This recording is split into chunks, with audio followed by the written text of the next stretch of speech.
कहना चाहता हूं कि हमें जो घबराहट है केवल छात्रों के प्रति, जिन्होंने जो अनशन पे बैठे, जिन्होंने पीसफुली प्रोटेस्ट किया, हम नहीं चाहते कि उनके खिलाफ कोई कार्रवाई की जाए, क्योंकि ये तो एक ऑर्गेनिक मूवमेंट थी, समझ लीजिए। और सरकारें अक्सर चाहती हैं, और ये मैं इस सरकार की बात नहीं कर रहा, अक्सर सरकारें चाहती है कि किसी तरीके से कोई डिसेंट नहीं हो। तो इन्होंने कुछ आश्वासन दिए होंगे, नड्डा साहब ने कुछ माना होगा, उसके बारे में तो मुझे मालूम नहीं, ना मैं जाना चाहता हूं कि ना हमने कुछ उसमें कोई पार्ट लिया।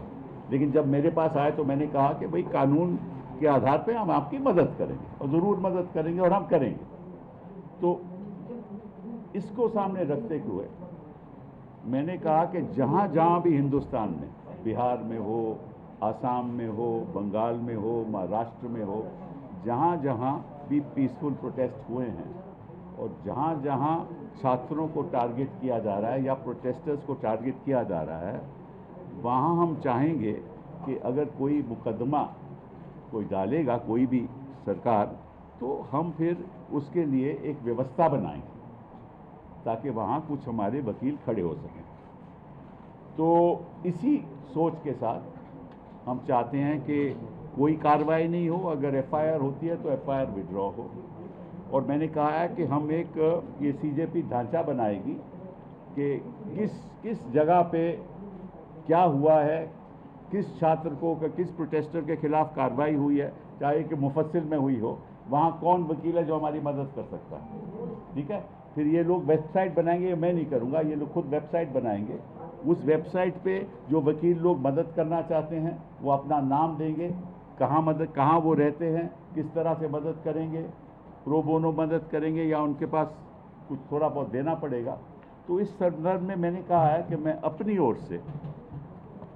ओर से 1 करोड़ रुपया दूंगा, अपनी ओर से 1 करोड़ रिपोर्ट दूंगा, और साथ में ये आग्रह करूंगा हिंदुस्तान के वकीलों को और बाकी लोगों को कि वो भी हमारा इस फंड में पैसा दें, ताकि हम हर जगह जहाँ जहाँ भी कानून का दुरुपयोग होगा, जहाँ जहाँ भी पीसफुल प्रोटेस्टर के खिलाफ गलत मुकदमे करे जाएंगे, तो हम उनके लिए खड़े, हमारे वकील उनके लिए खड़े होंगे सारे हिंदुस्तान में। तो ये शुरुआत हमने की है।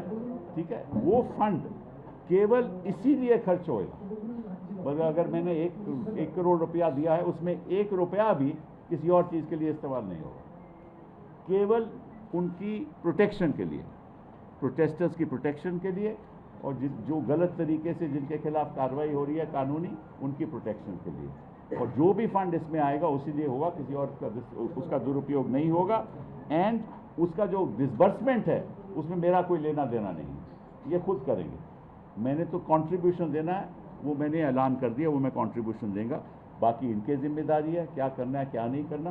बाकी मैं एक बात आपको बता दूं जो मेरी जानकारी में आई है कि दिल्ली की पुलिस फेशियल रिकॉग्निशन के साथ जो भी वहाँ आया है उसको वो टारगेट करेगी और प्रयास करेगी कि किसी तरीके से उसके परिवार को, उनके लोगों को हैरेस किया जाए। और इसमें भी वो हो सकता है कि कोई कम्युनल दृष्टिकोण के साथ। देखिए, ये जो इनकी प्रोटेस्ट है कि मैं तो बाहर का आदमी हूँ, मैं तो इनके साथ प्रोटेस्ट में तो जुड़ा नहीं, ना मैं कभी गया, लेकिन जो मेरी सोच है कि ये जो हिंदू मुस्लिम करते हैं ना, हर जगह यही करेंगे, तो इनका तो मकसद ये है। तो वो हिंदुस्तान में हमें होने नहीं देना, छात्रों को होने नहीं देना, प्रोटेस्टर्स को होने नहीं देना। ये above class, above creed, above religion, ये मूवमेंट है हिंदुस्तान के सुधार के लिए, और सुधार तभी होगा अगर सब धर्म के लोग, सब जाति के लोग इकट्ठा होकर इसमें शामिल होंगे। मेरा तो रोल यही है कि मैं इसको बाहर से कानूनी तौर पे सपोर्ट करूँ। बहुत बहुत धन्यवाद।